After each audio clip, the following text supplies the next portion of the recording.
right. We're back. Uh, we're back.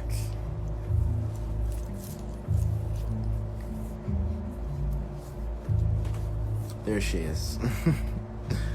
Oops.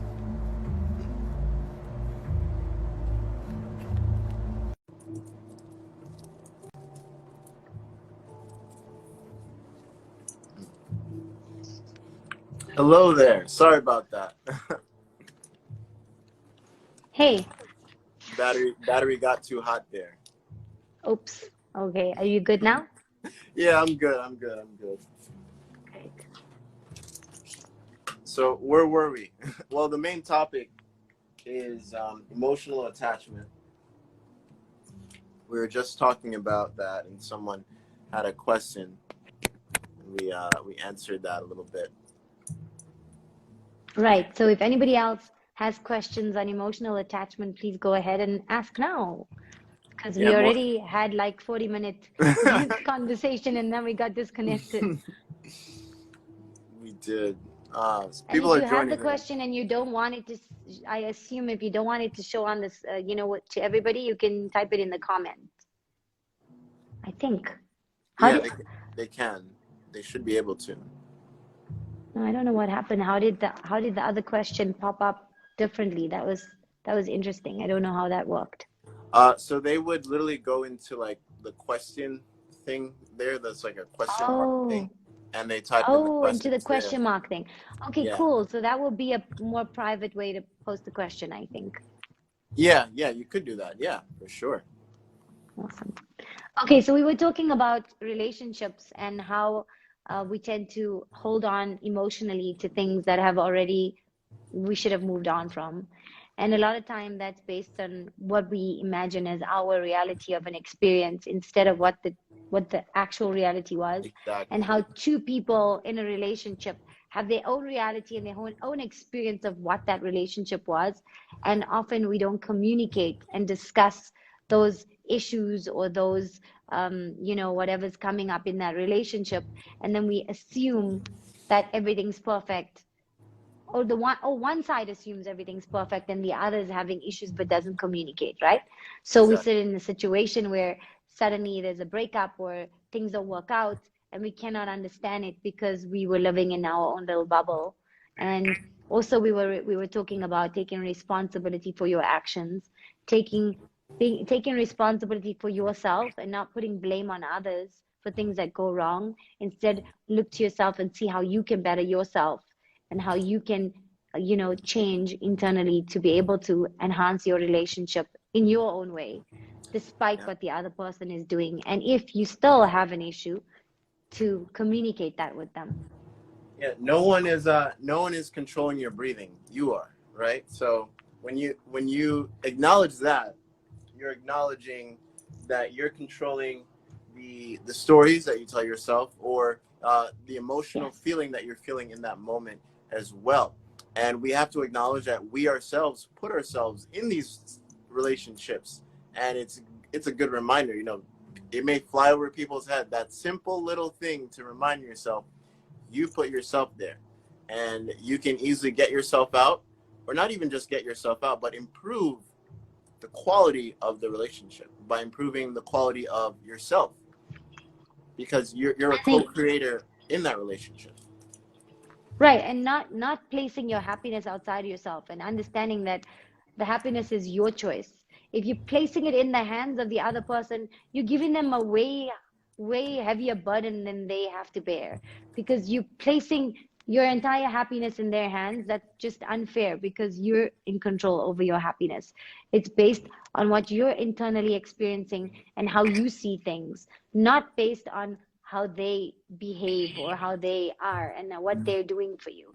You need to understand that it's all about what you experience, what you choose, what you do, and how you interpret things that are said and done to you or whatever. It's like we can interpret things in so many different ways. Sometimes we misunderstand a simple thing. Oh, he's not answering the phone, that means he doesn't want to talk to me.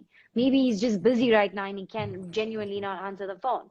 you know Mhm. he didn't buy me what I needed because he was he doesn't love me. No, he didn't buy you. Maybe because he couldn't afford it right now. Maybe because it wasn't the right time for him right now. She didn't do her duties as a wife, and she didn't cook the food I wanted. Maybe she was busy. Maybe she didn't have the time to do it on that particular day, you know?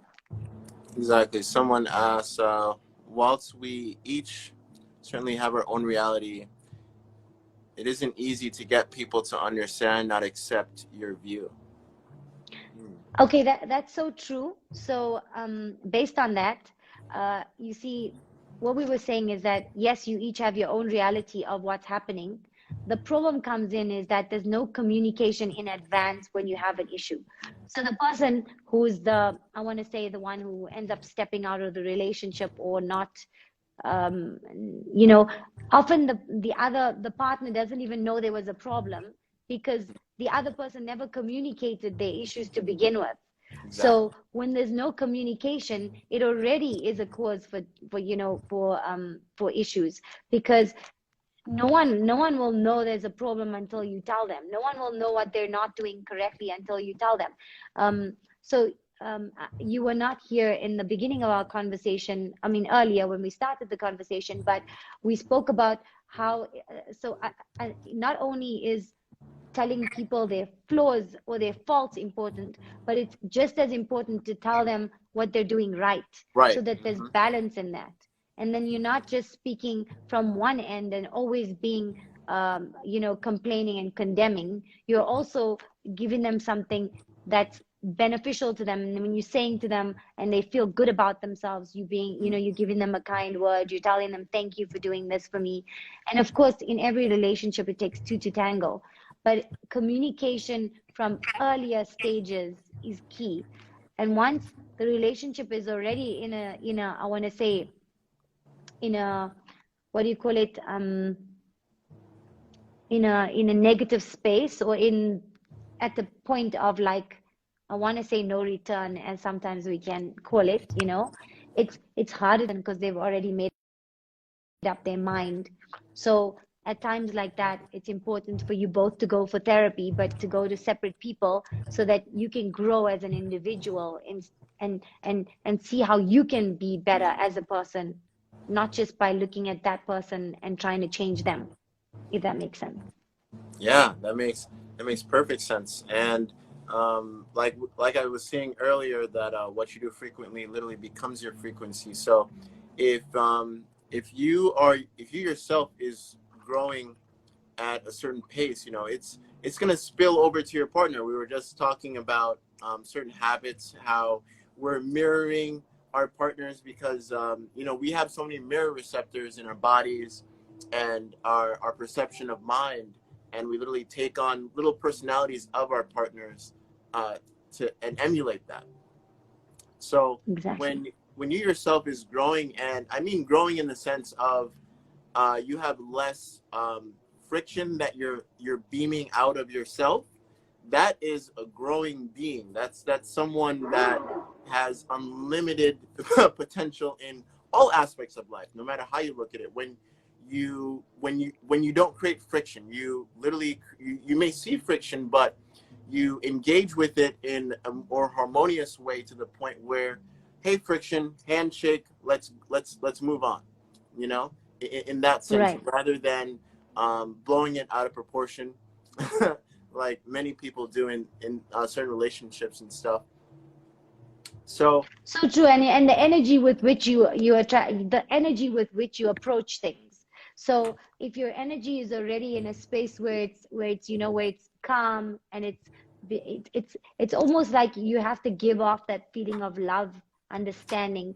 It's just like embody it and put it out there. So that when someone's in your presence, they don't feel. And I know that's easy to say, because sometimes people change, and other people still look at them as they were before. And unfortunately, that happens in relationships, where people just can never see the change in you, and they always interpret everything based on what you did 10 years ago, and that's all they can recall, or that's all they can gauge. They can only use that to basically, I want to say, judge you or judge what you're saying. And that's obviously something both sides need to work on, and that person probably needs to go for some, for some therapy to be able to Yeah. move past certain If things. it's like it, it's like, we're talking about dis-ease. It's like a disorder that they have where they can't, they're blind to the current reality versus, and they're always Yes. going back to the past. They're always going back to the past. Yes. So they have a vision problem at that point, right? They literally have a vision Blocked. problem. And Yeah. some doctors might call them either schizophrenic because they're hallucinating in different ways, in a sense. When it comes to relationship, I don't mean in the literal sense, but just to bring that synergy there of what I'm trying to say. And people may blind themselves for a reason because they don't want to see the light.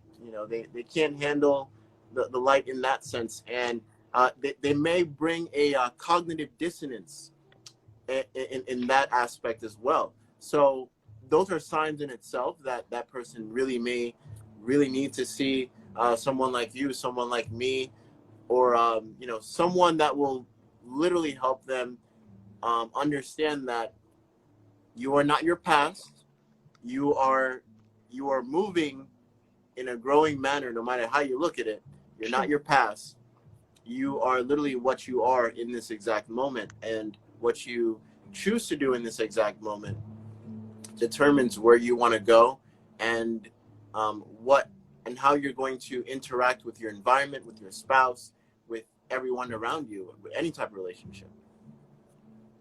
Right. And unfortunately, a lot of the time, people don't want to, like, once they're in that space where they can't actually hear you and all they can see is the past, and they can't actually see that you've changed and you're a new person. They can't actually hear anything you say. You're probably not the right person to point certain things out to them.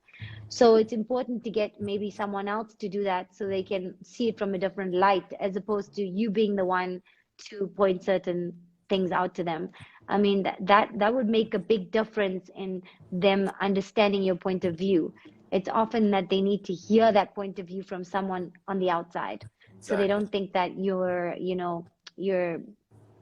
yeah, whatever they think of you, unfortunately. That's something that you need to basically work your way through to break that stigma they have of you based on past experiences.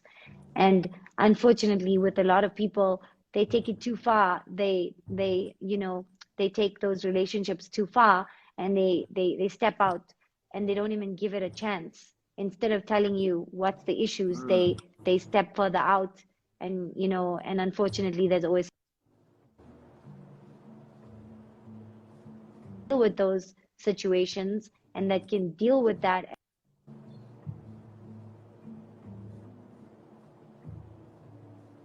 You're going in and out. Out that the understanding, trying to understand you, they're not willing to actually acknowledge their wrongness. So they don't want to hear you, because that means they have to take responsibility Mm. for what they've done. And a lot of time they're not willing to take responsibility for their flaws and what they have done in the relationship to create it and to make it to where it is right now. You know what I mean? To bring it to its knees, let's put it that way. Wow. It's like they're projecting that story that they like to make up and make it louder than the story in the mirror. You know, they're using Absolutely. they're using someone else's story, the external, to put something True. more in in front of the mirror. Literally, wow. That Yeah, just came to my mind it's as, always as you were looking talking. outside. Yeah, Yeah. it's true. Literally, literally always looking at the, like, looking outside of themselves to blame, not looking inside and willing to hear someone. They're on the defensive. There's a reason for that. The reason they cannot hear you when you try to explain them something is because they're on the defensive, because they're not willing at all to take responsibility. And yeah, that's really toxic because you know, let's say you both are growing and becoming better in a relationship, and you have you have so much toxicity that you like to echo at each other. And the points in time where you are growing, you can't see that because all that toxicity grew to such a certain point where it just covers the growing side of Right. things. And that's why, going back to what you were saying earlier, why it's important to identify and no matter how small it is, the good side of the relationships. Whenever you or the other spouse does something really kind and genuine for each other, no matter how small Right. it is. Thank you for washing the dishes. Anything like that. I actually feel that a lot of times that can change the entire direction of a relationship.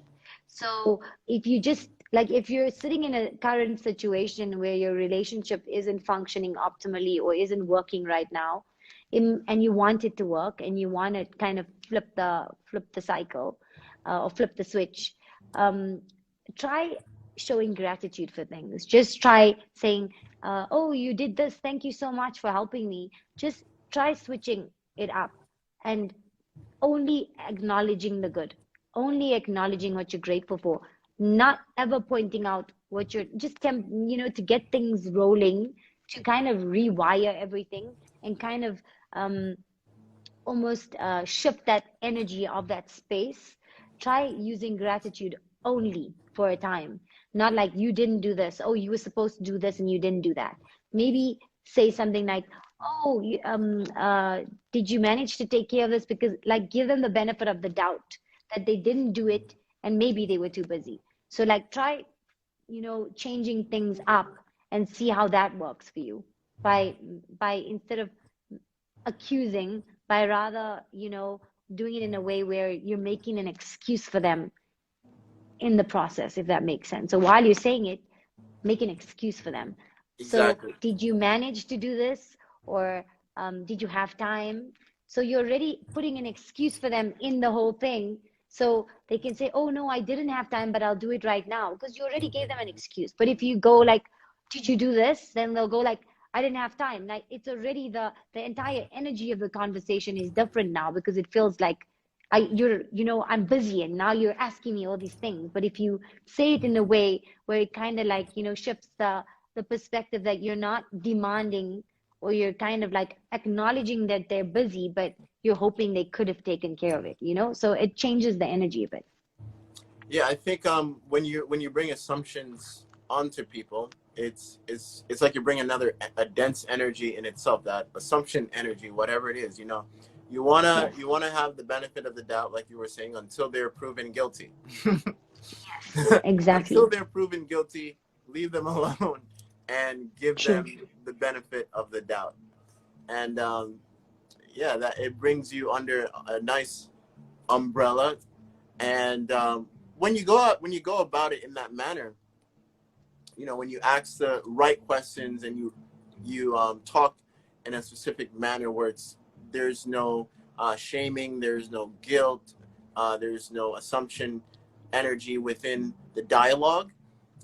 It brings themselves, internal dialogue that will have with themselves when they're talking to you. Be like, oh, no, no, no, I think I'm actually the one wrong in this Yes. manner right now, right? It brings them into a slowly but surely uh, vision quest where they can see everything. Like, oh, it's not just one side that you're beaming at me. I see the whole spectrum because um, you're going about it in a respectful way too.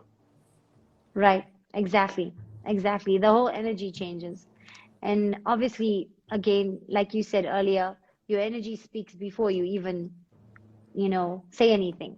The moment you walk into a room, the moment you're talking to someone, you don't even have to say anything. Your energy is already done enough. So take care of your energy as well, because that really makes a difference. If you're angry about something, cool off, think about it, reconsider it, and then go approach the person. Don't go in an angry state because even if you try to use the right words, your energy is way louder than your words. Exactly. I had some people in the comments. They wanted to try out some breath work too. In the previous Yes. video. Yeah, yeah, So you're right. speaking of Absolutely. Go doing an for it. energy, would you be up for it? Want to try something? Of course. Of course. Let's go for Uh, it. all right, cool. We're going to do some regulars and threes. And the main consensus, the main locks, it's going to be your eyes gazing towards your third eye. You're going to be looking up. You can have your eyes completely closed. That's perfectly fine. The tongue, you're going to stretch to the roof of the mouth. That really helps clear off the monkey mind. And it's like a brain massage in a sense when you're pushing on the soft palate, really stretching there. The next thing is squeezing the pelvic floor only on the exhales and letting go on the inhales. And the sequence we're going to be doing is we're going to be inhale, regular inhale, and we're going to exhale 3, regular inhale, exhale 3, and we're going to go a couple breaths, and then there's going to be a point in time where I say relax, regulate the breath. And what I mean by that is you're just going to breathe silently, regular, and you're still going to have your tongue on the roof. Your eyes still going to be gazing. You're still going to be squeezing only on the exhales, but you're going to extend your exhales a little bit deeper as you're getting back to regulating the breath. Make sure your exhales a little bit longer than your inhales. And if Okay. everyone's comfortable, yeah, pelvic floor, literally everything you use to go to the bathroom with. Just squeeze only on the exhales. All right. You ready? Yes. All right. So eyes gazing, and try not to swallow until we get into the regulation of the breath in terms of your saliva. What you'll taste is maybe like a sweet taste, metallic taste. It differs from people to people. But what you're tasting is healing, more enzymes within your saliva. That's a benefit of doing breath work only with the nose instead of the mouth. So you absorb more moisture, more electrons, very healing, very calming for the body as well. All right. You ready? Awesome. Thank you. Yes. All right. So eyes gazing, tongue on the roof of the mouth. We're going to start in 3, 2, 1. Let's go.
Regulate the breath.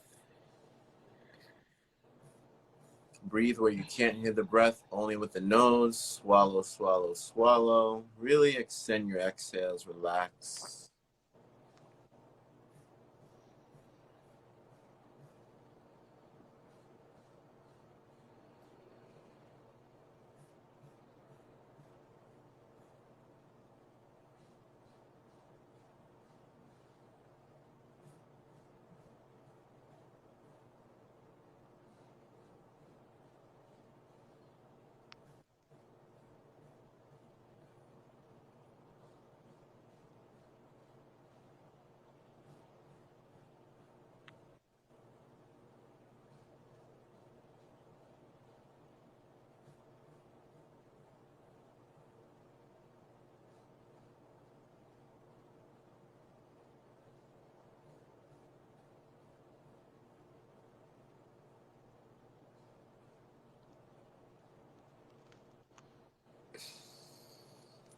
Thank you all for sharing the breath.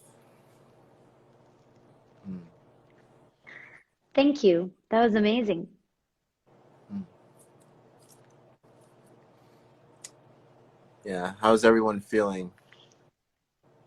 Oh, someone goes, wow, 20 seconds in, I'm on the highest high of my life. That's some good ass prana, baby. Mm. That's the same question. Yeah, it's popping up for you as well. Question? Which one? Oh, it's okay. I don't know. It's just popping up on my screen, but I think it's the old one. Oh, Mm, okay. Yeah, how's everyone feeling? Does anyone have any more questions? And yeah, I think that's very important when you, great as always. I think that's very important when you're bringing that energy. You know, energy speaks louder. Yes, for sure. It really that was does. amazing. I have to tell you, that was brilliant. Thank you so much for that. Thank you. Yeah, have you ever done breath work like that before?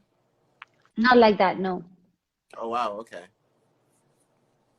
Not like that. No, that was very interesting. You have to be very focused when you're, you know, on the ins and the outs, you know. And sometimes what was happening, my eyes would try to go down while I'm, breathing out because it's almost like that feeling of up and down because of the Hmm. pelvic floor. So it's like you have to be focused on that. Yeah, Very cool. it's an inner body experience. It really lets you focus inwardly, if anything. Someone has a question.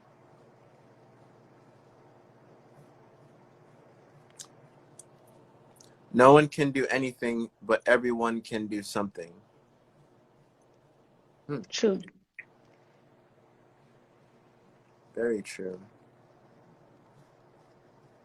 Oh, that's awesome breathing, sir. Okay, cool. Thank you. Hmm. Great. Yeah, Thank you, so, guys. Thank you, yeah, everyone. This was pretty awesome, and we'll probably do it again soon. for sure. I like the synergy that we have, and it Yeah, was very it's fluid, brilliant. very, very fluid. And, I Yeah, hope to see you more in Clubhouse, too, of course. I pop in there randomly. I don't just pop in. Sometimes I have to limit myself right. because it's so addicting. I know. It's like, okay, now I gotta tap out because like it's like your whole, it's like otherwise your whole day will end up on Clubhouse. It's like, Yeah. okay, what's happening with the time? You know? Was that to do with the microcosmic orbit? Yes and no. Because on the inhales you're letting go, on the exhales you're squeezing. The body contracts on the exhales, so it's great to squeeze in unison with that. Had a pain in my chest. It seriously went away. Oh wow. Been Nice. trying That's everything amazing. except the breath. Thank you. Oh wow. Thank you. Thank you for that. Hmm. All right. I guess if there's no more questions, I think that'll be it. Thank you, sister, for hopping on here. Thank you. Thank you for having me. That was amazing. I really appreciate it. And thank you everyone for being here. We really appreciate you guys and for your questions. That was awesome. Thank you. All right. Thank you all for sharing the breath. Until next time. Peace. Peace out. So I just want to give a shout out to Devan, the Black Airbender on Instagram. I've been part of his member group and actually doing private coaching sessions, breathwork sessions with him for the last 3-4 weeks. And it is amazing how fast things change through the breath. And yeah, at the beginning I had a lot of resistance. Like even doing 5 minutes was like I would have to push myself, but I knew it was going to be good for me. But now, yeah, like after 3-4 weeks, basically, I'm really like enjoying it, and I'm doing it way more often. I'm doing like 30-minute sessions and just like taking the time to do it and being way more aware of my breath doing it the whole day. And the amazing thing is, first of all, heaps of synchronicities are happening, like really heightened. I always see a lot of like numbers, and the numerology that I'm seeing is insane at the moment, which is always a really good sign. And also then my appetite has dramatically decreased. Like I'm not even trying, and I'm literally like at 12 o'clock at lunchtime, I'm like, oh, I haven't even like drank anything, because I'm like, it's it's amazing. Like the dry fasting, I do dry fasting until 11 a.m. and then just liquids during out the day. And like today I had like half a smoothie at like 5 p.m. and I was like, I'm full. I actually don't need more. I don't even think I even needed that one. And I'm still kind of getting used to it, and I'm definitely experiencing detox symptoms, like from that I can see externally, but internally, like I actually feel like the way that I look externally is not even actually showing how amazing I'm feeling inside. Like I'm feeling so much more vibrant and like creative. Also, like my creativity has really increased. And like sleeping, I don't need as much sleep anymore. What else? Just heaps of stuff. And it's only been like 3-4 weeks, so I am, one day I'll make a testimonial after like 2 or 3 months and then see where I'm at that point. But for now, I'm super grateful, and I totally recommend him to anyone.